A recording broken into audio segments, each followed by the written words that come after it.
क्या होता है इंडेंटेशन कह सके किसी भी स्टेटमेंट्स का जो लीडिंग या कह सके लेफ्ट साइड में जो वाइट स्पेस होता है। वाइट स्पेस हम उस कैरेक्टर को बोलते हैं जो हिडन होता है। जैसे कि मैं कहूँ कि जो स्पेस होता है उसको वाइट स्पेस कैरेक्टर बोलते हैं क्योंकि वो दिखता नहीं है। ऐसे कैरेक्टर्स को हम क्या बोलते हैं, वाइट स्पेस कैरेक्टर बोलते हैं टेक्निकली प्रोग्रामिंग में। तो वाइट स्पेस अगर किसी भी स्टेटमेंट के आगे है तो वो एक तरह से इंडेंटेंट इंडेंट्स को प्रोवाइड कर सके डिफाइन करता है। अगर कोई लीडिंग स्पेस आगे है, आपके स्टेटमेंट्स के आगे है, कुछ लाइंस के भी यहाँ पे, तो वो एक तरह से क्या होता है, उसको इंडेंटेशन बोलते हैं। Is use to determine grouping of statement in Python, कि हम एक स्टेटमेंट को किसी ग्रुप के अंदर रख रहे हैं और उसको उस ग्रुप को हम क्या बोलते हैं, स्टेटमेंट ब्लॉक बोलते हैं। स्टेटमेंट ब्लॉक, अब उस ब्लॉक को किसी भी तरह से हम डिफाइन कर सकते हैं। स्टेटमेंट ब्लॉक किसी भी ग्रुप ऑफ स्टेटमेंट्स को कर सकते हैं जो एक इंडेंट के तरह से इंडेंट डिफाइन करके ग्रुप बनाया गया होता है। ठीक। अब वो ब्लॉक किसी भी नेम में हो सकता है, चाहे वो फंक्शन ब्लॉक हो सकता है, चाहे वो इफ ब्लॉक हो सकता है, चाहे एल्स ब्लॉक हो सकता है, या लूपिंग ब्लॉक हो सकता है। तो वो ब्लॉक क्या होता है, एक तरह से इंडेंटेशन डिफाइन करने के बाद ही दिया जाता है। जैसे कि मैं कहूँ, अगर मुझे कोई ब्लॉक डिफाइन करना हो या कोई फंक्शन डिफाइन करना हो, तो फंक्शन कैसे डिफाइन करते हैं, लिखते हैं डेफ। ठीक। और हमने यहाँ पे लिख दिया ग्रेट। ठीक है।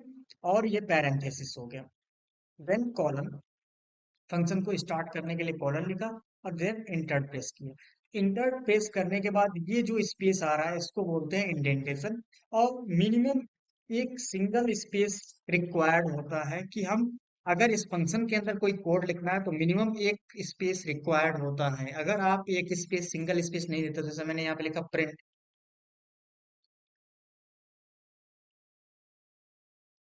Hello,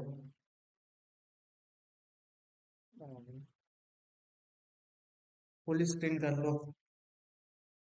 hello, good morning.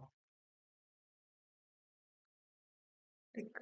तो यहाँ पे जब हम कोड हम एग्जीक्यूट कराएंगे तो एरर थ्रो होगा, और क्या होगा एरर, इंडेंटेशन एरर आएगा।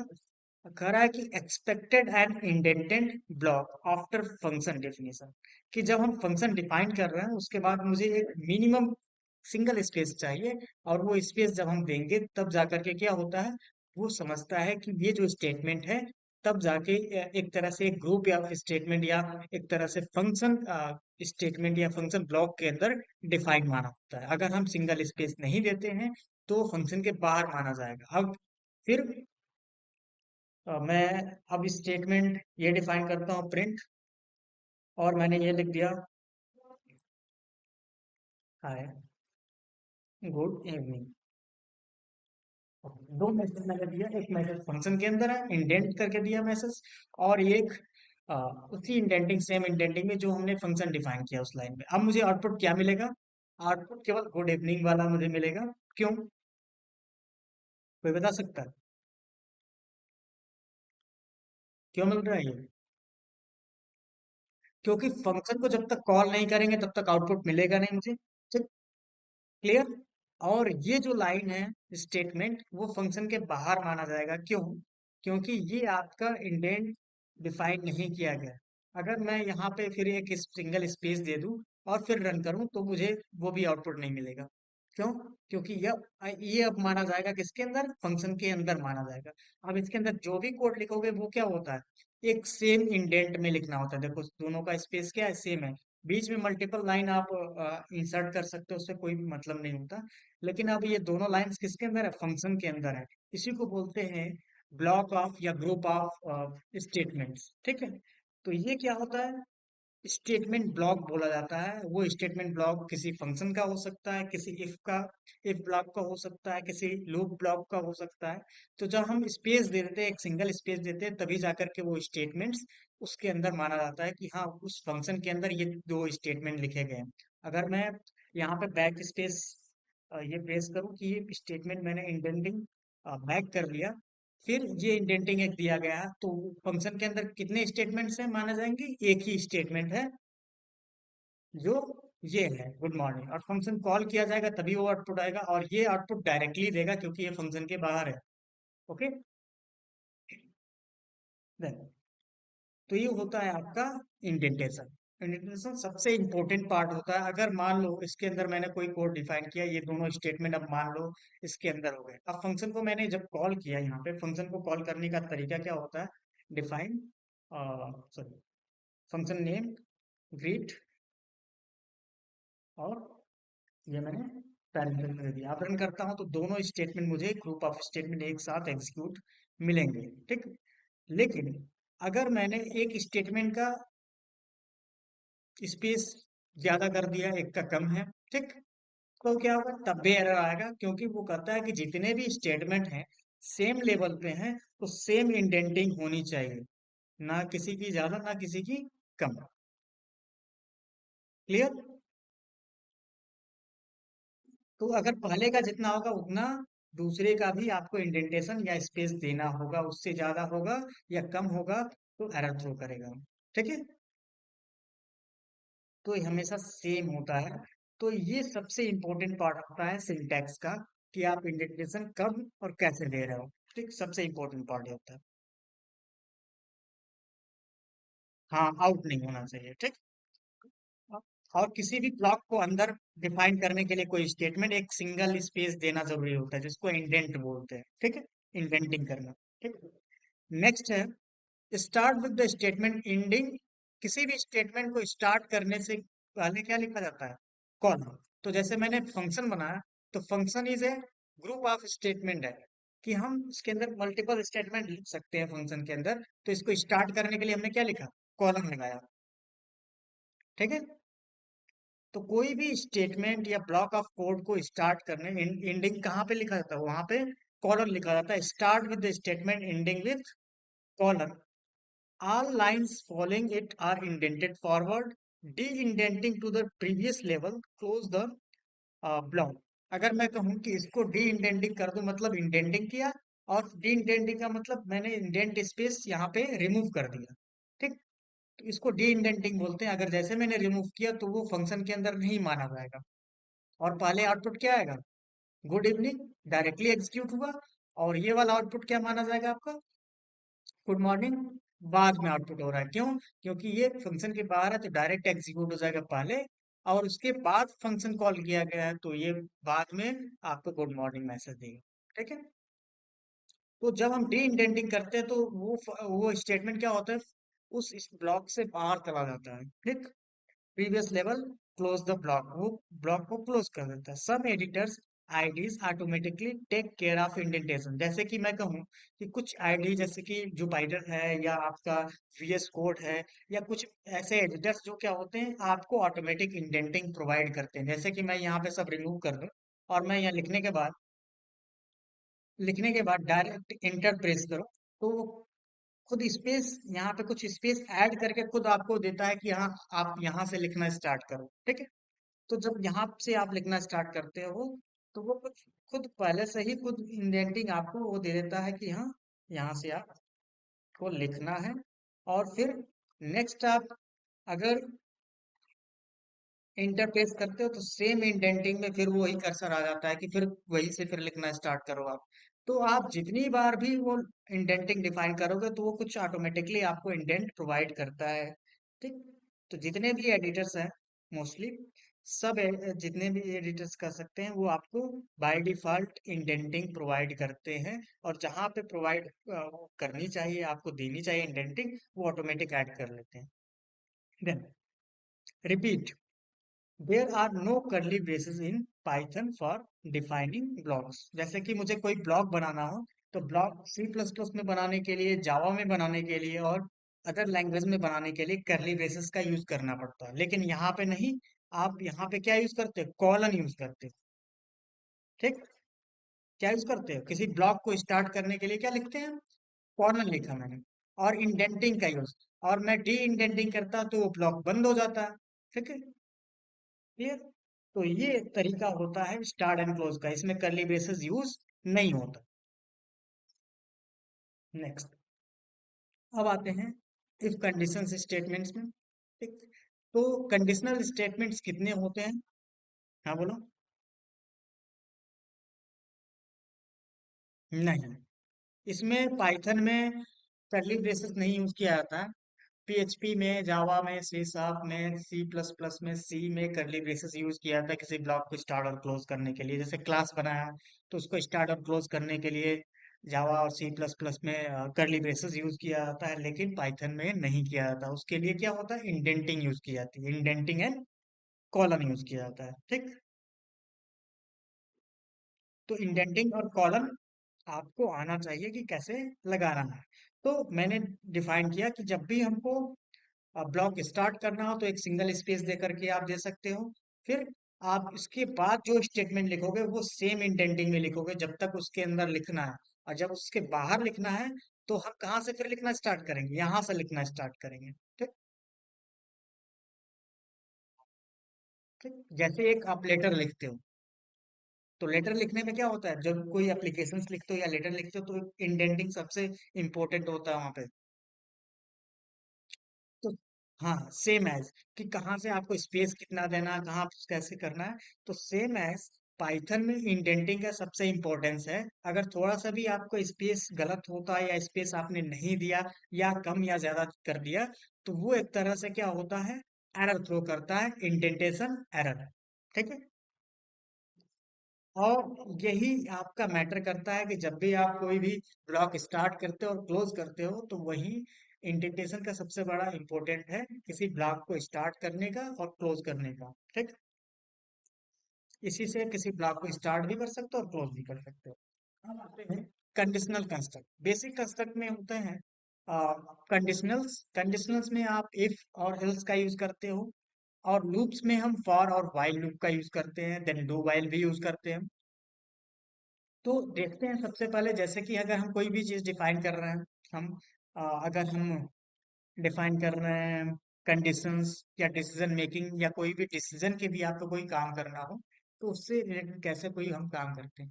इफ कंडीशंस कैसे हम अप्लाई करेंगे यहाँ पे, तो देखेंगे इफ कंडीशंस की, किसी भी इफ कंडीशंस को कैसे डिफाइन करते हैं। जैसे कि मान लो कोई डिसीजन लेना हो, तो मैंने यहाँ पे एक एज वेरिएबल डिफाइन किया 18।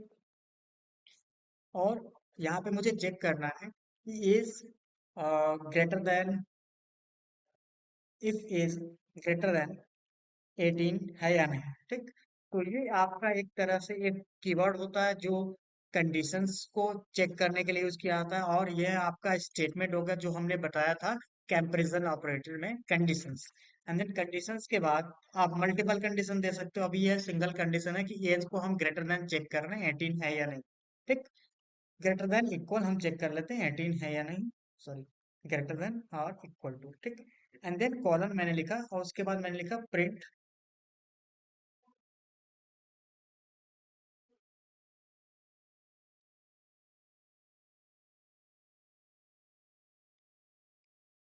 एलिजिबल फॉर,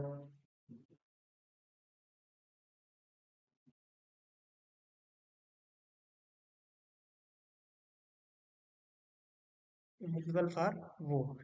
अब मैं रन करूंगा तो मुझे आउटपुट क्या मिलेगा, एलिजिबल फॉर वोट। क्यों? क्योंकि कंडीशन हमारा क्या है, मैच कर गया। क्लियर।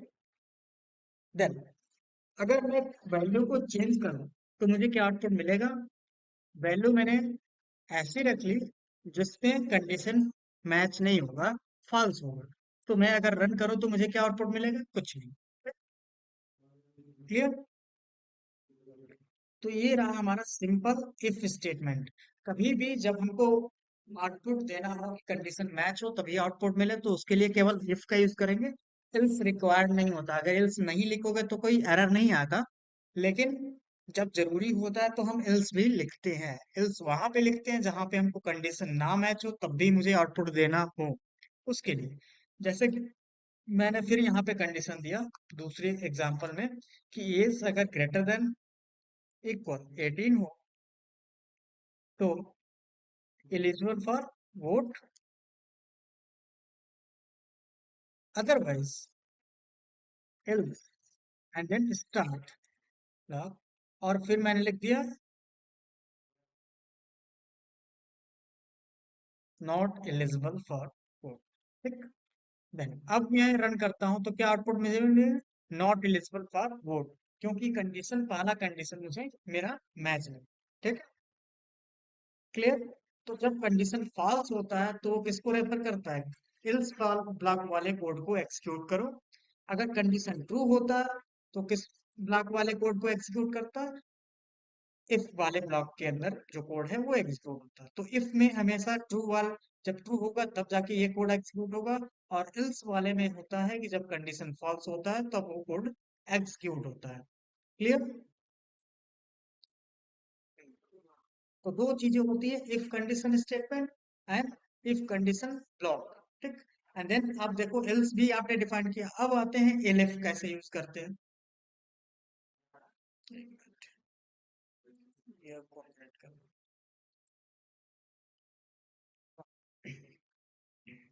तो अब देखोगे, जैसे कि ये देखो कंडीशंस लिखा, स्टेटमेंट और ब्लॉक लिखा। ठीक। हम सिंगल स्टेटमेंट भी लिख सकते हैं। सिंगल स्टेटमेंट का मतलब कि एक ही स्टेटमेंट में हम चीजें डिफाइन कर सकते हैं। जैसे यहाँ लिखा हुआ है, इसको ऐसे डिफाइन किया, तो हम इसको ऐसे भी लिख सकते हैं कि हम एक सिंगल स्टेटमेंट में भी कोड लिख सकते हैं। कैसे, ऐसा लिख डिफाइन किया और एक लाइन में ही आप डिफाइन कर सकते हो ऐसे, एक सिंगल स्पेस आप दे। ठीक। अब रन करो यहाँ पे, तो आउटपुट क्या मिल रहा है, एलिजिबल फॉर वोट नहीं है, यहाँ पे डिफाइन नहीं हो रहा। तो यहाँ पे इस तरीके से आउटपुट अगर सही होता तो वो आउटपुट मिलता।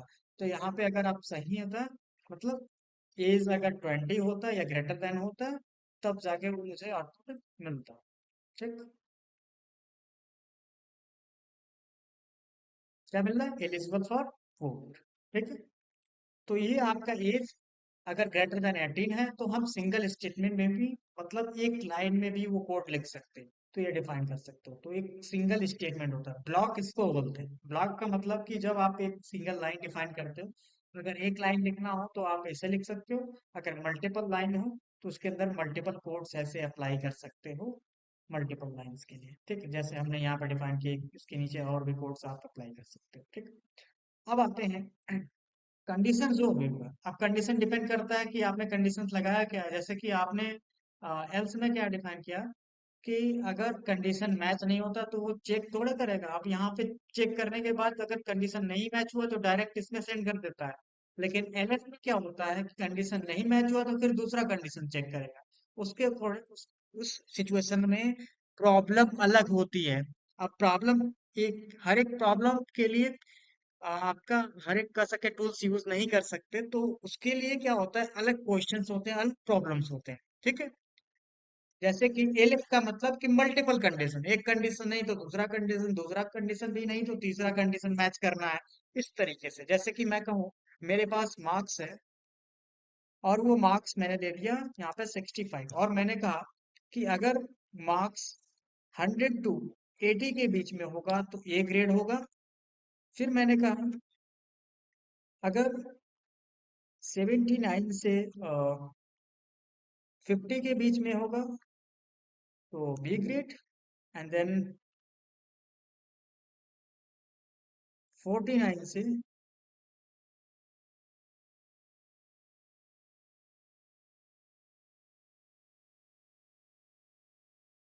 40 के बीच में होगा तो आपका सी ग्रेड होगा। अदरवाइज 0 to 39 होगा तो क्या हो जाएगा, फेल। ठीक। ये मुझे डिफाइन करना है, ग्रेड जनरेट करना है। तो मैं क्या करूंगा, यहाँ पर लिखूंगा एफ, कंडीशन दूंगा मार्क्स,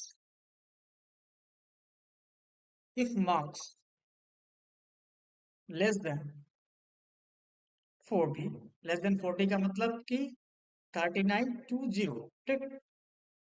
और ये भी दे सकते हो एंड, एक और कंडीशन दे दिया मैंने, एंड क्या होना चाहिए, marks greater than equal 0, greater than equal 0 और लेस देन 40। अगर इस 0 से लेकर के 40 के बीच में है तो क्या होगा, वो स्टार्ट किया और मैं लिख दूंगा फेल।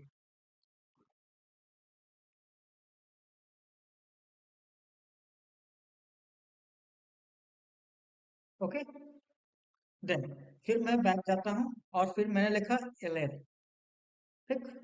एंड देन फिर कंडीशन मैंने लिखा क्या, लेस देन 50। तो लेस देन 50 क्या होगा आपका,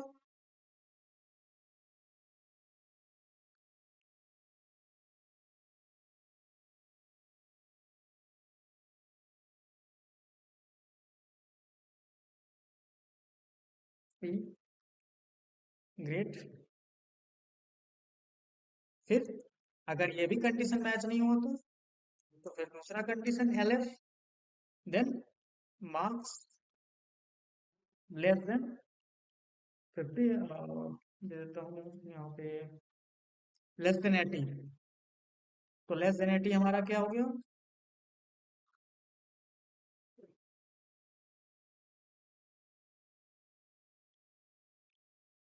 बी ग्रेट। ओके, देन उसके बाद मैंने अप्लाई किया last condition L F marks less then और इक्वल 100।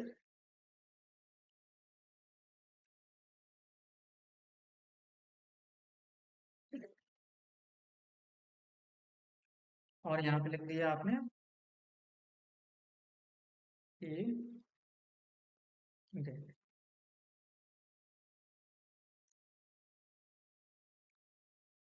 क्लियर, अब मैं इसको रन कर लेता हूँ बैक करके, ठीक। तो जैसे मैं रन करता हूँ तो मुझे आउटपुट क्या मिलेगा, बी ग्रेड। क्योंकि मेरा जो नंबर है 65 है और बी ग्रेड का मतलब 79 और 50 के बीच में होना चाहिए, 80 टू 50। ठीक, तो ये आपका इस तरीके से डिफाइन होगा, तो जहां पे मल्टीपल कंडीशन हो, और एक कंडीशन तभी चेक करना जब पहला फॉल्स हो रहा है, ठीक है। तो उसके लिए हम यूज करते हैं। अब मान लो यहाँ पे मैंने माइनस में नंबर डाला, तो क्या आएगा, तब भी फेल ही आएगा। लेकिन मैं चाहता हूँ, देखो क्या एरर आ रहा है,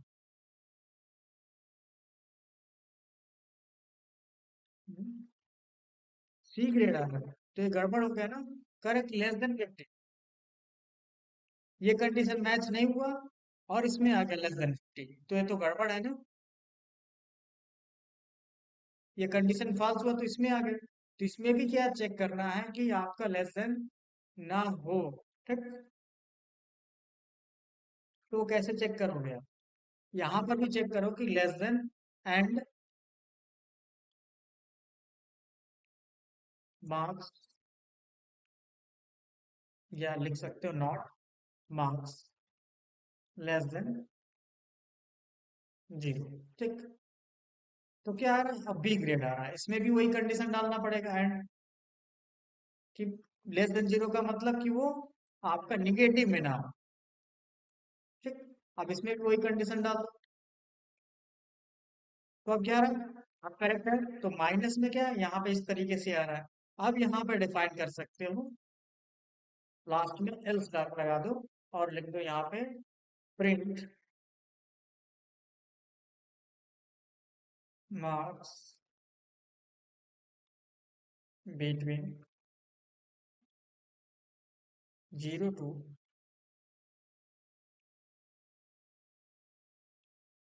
100।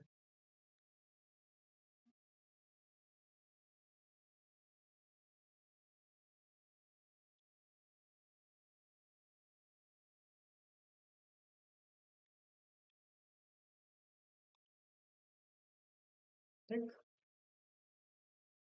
Between 0 to 100।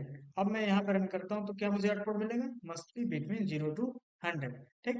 अब मैं यहाँ पे 101 भी डालूंगा तो क्या होगा मुझे, 101 अगर डाल रहा हूँ तो क्या आउटपुट मिल रहा है मुझे, मार्क्स बिटवीन 0 टू 100, तब भी गलत होगा।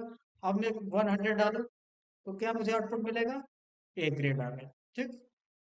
क्लियर, तो इस तरीके से आप कंडीशन अप्लाई कर सकते हैं। नेक्स्ट, अगर आपके पास एक प्रॉब्लम स्टेटमेंट हो, वो प्रॉब्लम स्टेटमेंट है क्या, तो मैं यहाँ पे लिख दूं राइट प्रोग्राम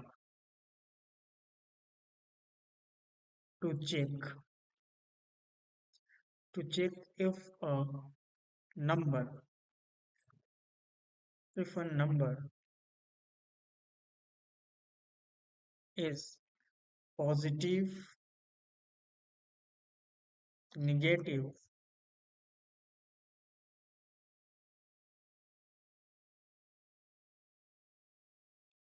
positive, negative और जीरो,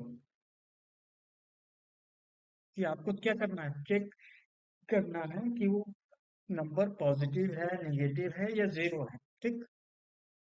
और चेक करके बताना है कि वो क्या है डिफाइंड। तो यहाँ पे आप लिख सकते हो, जैसे कि मैंने लिख दिया एन। और इनपुट कैसे करेंगे, तो यहाँ पे मैं इनपुट भी कर लेता हूँ, या डायरेक्टली वैल्यू अभी पुट करता हूँ, इनपुट अभी आगे समझेंगे। तो यहाँ पे एन इक्वल क्या है, 20 मैंने लिख दिया। और मैंने कहा कि ये नंबर चेक करना है कि पॉजिटिव है, ये नेगेटिव है या जीरो है। तो उसके लिए हमको कंडीशंस कितने चाहिए, तो मैंने कहा कि if greater than zero, then sorry, if मैंने कहा अगर आपका जो नंबर होगा एन लेस देन जीरो होगा, तो क्या है, निगेटिव है। इफ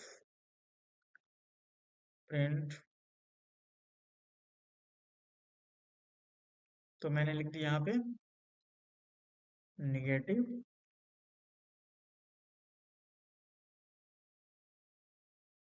देन एलएफ दूसरा condition, n is greater than zero, तो क्या होगा,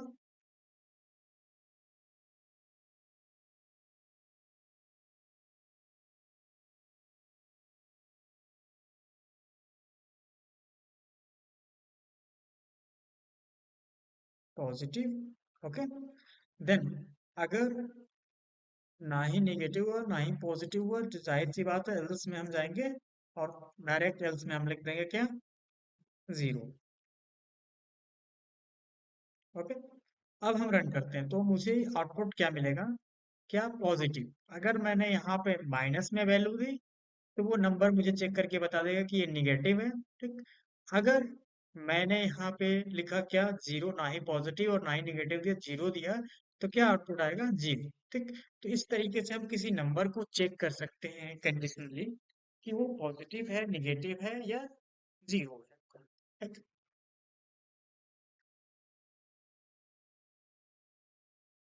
क्लियर। अब नेक्स्ट प्रॉब्लम स्टेटमेंट इसी तरह का, जैसे कि मैं कहूँ write a program that checks checks whether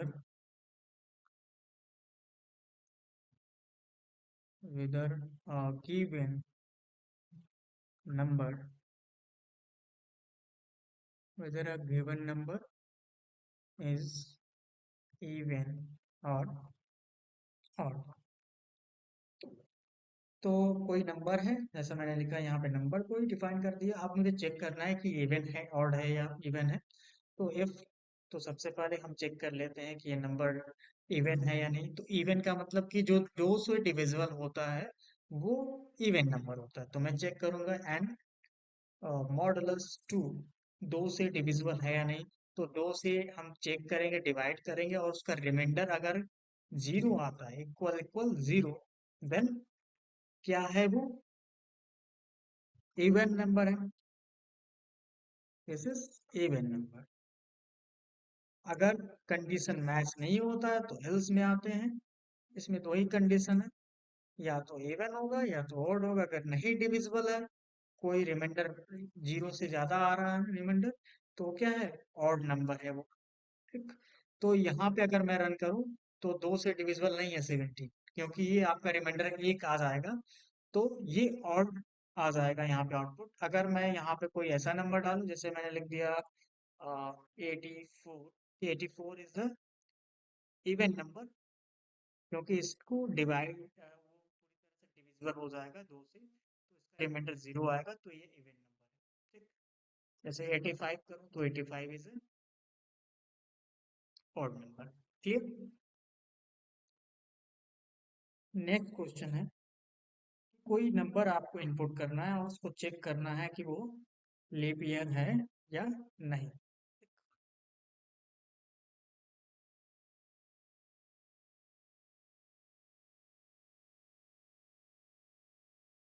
check leap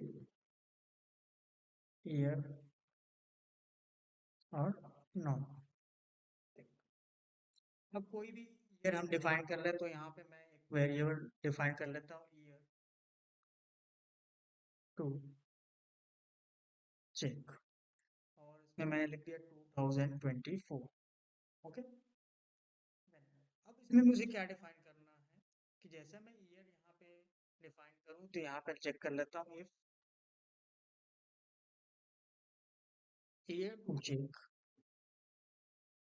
year to check is modulus 4, equal equal 4 से डिविजिबल अगर है, देन उसके बाद मैंने चेक किया एंड किससे डिविजिबल ना हो, ईयर टू चेक, यहाँ पे मैं लिखता हूँ मॉडुलस 100 नॉट इक्वल 0, मतलब 4 से डिविजिबल हो और किससे डिविजिबल ना हो, 100 से डिविजिबल ना हो, देन ये हो गया हमारा एक सेम कंडीशन। एंड देन उसके बाद और एक और कंडीशन मुझे लगाना होगा। अब देखो यहाँ पे हम लॉजिकल ऑपरेटर और कंपैरिजन ऑपरेटर दोनों कंबाइन कर रहे हैं, एक साथ डिफाइन कर रहे हैं, और यहाँ पे मैं चेक कर रहा हूँ कि अगर year, sorry, year to check modulus 400 equal equal 0, तो क्या डिफाइन होना चाहिए।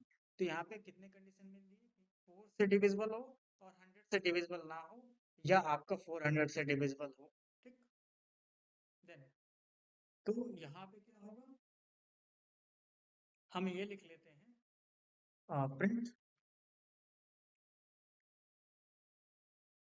प्रिंट, और एक आपको नया तरीका डिफाइन करता हूँ कि जब भी कोई वेरिएबल मुझे फॉर्मेटेड प्रिंट करना हो और textual data string formatted print करना हो, तो यहाँ पे स्टार्टिंग में एफ लिख देना आप। ठीक। उसके बाद मैंने यहाँ पे डिफाइन कर दिया क्या, year to check variable, and then उसके बाद मैंने लिखा is a leap year, is a leap year. ठीक, is a leap year. Then bracket close, then else में हम डिफाइन करते हैं एल्स, और ये पूरा सेम हम डिफाइन करते हैं, और is not a, is not a leap year. ठीक। अब मैं रन करता हूँ, तो यहाँ पे रन करते हैं तो क्या होता है, इज ए लीप ईयर, क्यों, क्योंकि 4 से डिविजिबल हो जाएगा। ठीक।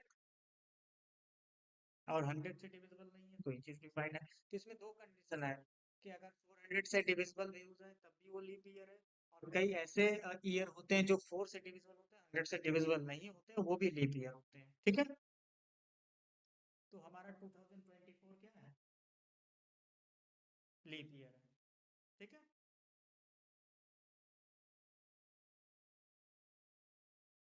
क्लियर। नेक्स्ट प्रॉब्लम क्या है हमारा, नेक्स्ट प्रॉब्लम जैसे कि आपको ये चेक करना है कि किसी भी कैरेक्टर में वो वॉवेल है, या किसी भी स्ट्रिंग में वॉवेल है या कॉन्सोनेंट है, इस तरीके से आपको चेक करना हो, किसी कैरेक्टर को चेक करना हो, तो कैसे चेक करोगे आप। ये कैसे चेक करोगे कि कोई एक कैरेक्टर है और उसको चेक करना है कि उसमें वॉवेल है या नहीं, कॉन्सोनेंट है या वॉवेल है। तो हम ये डिफाइन कर लें, तो सबसे पहले मैंने ये लिखा वेरिएबल ले लिया वॉवेल्स, वॉवेल्स के अंदर मैंने ये डिफाइन कर लिया क्या वॉवेल क्या होता है, ए, ई, आई, ओ, एंड देन यू। यू के, ये हमारा क्या होता है, वॉवेल्स होते हैं, ठीक। अब मुझे क्या है, कोई भी कैरेक्टर जो हम यहाँ पे डिफाइन कर रहे हैं, तो ये मैंने लिख दिया कैरेक्टर। और कैरेक्टर मुझे चेक करना है, कोई कैरेक्टर इनपुट करना है, तो मैंने चेक कर लिया ये है, जैसे कि वाई मुझे चेक करना है कि ये वॉवेल है या नहीं, नेट है क्या है, उसके चेक करने के लिए तो सबसे पहले यहाँ पे मैं डिफाइन कर लूंगा इफ। और यहाँ पे मैं डिफाइन कर लूंगा कैर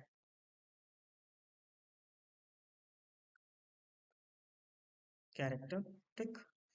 कैरेक्टर डॉट इज अल्फा, मैंने बताया था फंक्शन आपको चेक करने के लिए कि वो अल्फाबेट है या नहीं। एंड देन उसके बाद हमको चेक करना है कि उसकी लेंथ इक्वल इक्वल है या नहीं। And sorry, length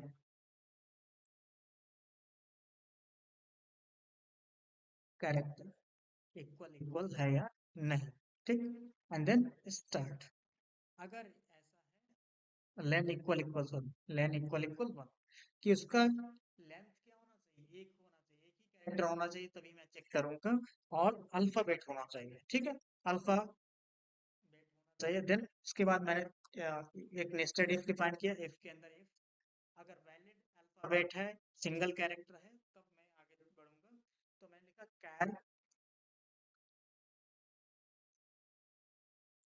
character in, क्या, वॉवेल्स, कैरेक्टर इन वॉवेल्स अगर है, तो मैसेज में क्या लिखूंगा, प्रिंट।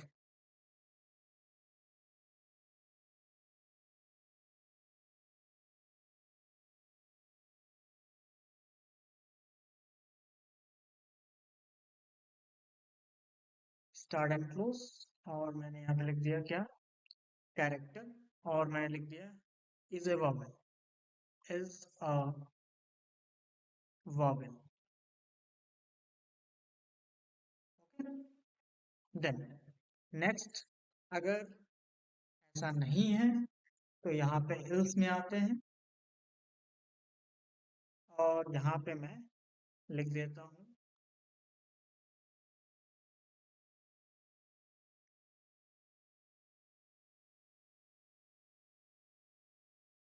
Is a consonant.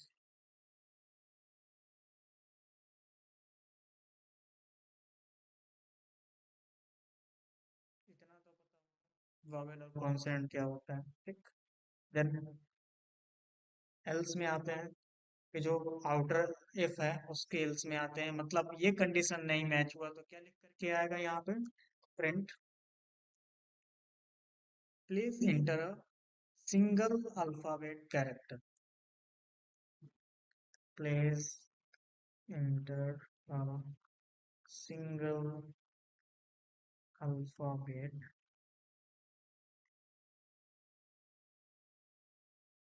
ठीक। अब मैं रन करता हूँ, तो क्या आ रहा है, वाई इज अ कॉन्सोनेंट, ठीक। और फिर मैं क्या डिफाइन करता हूँ यहाँ पे,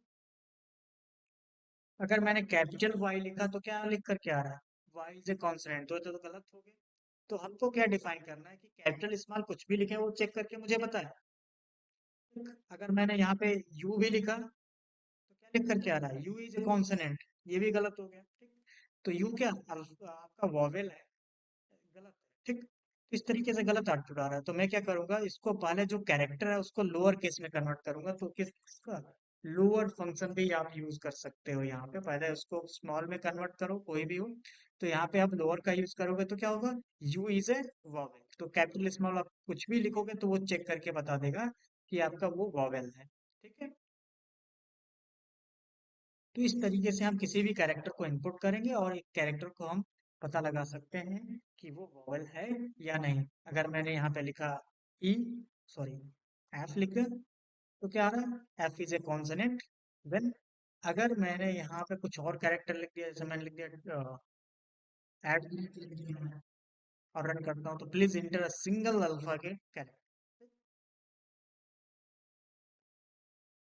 तो इस तरीके से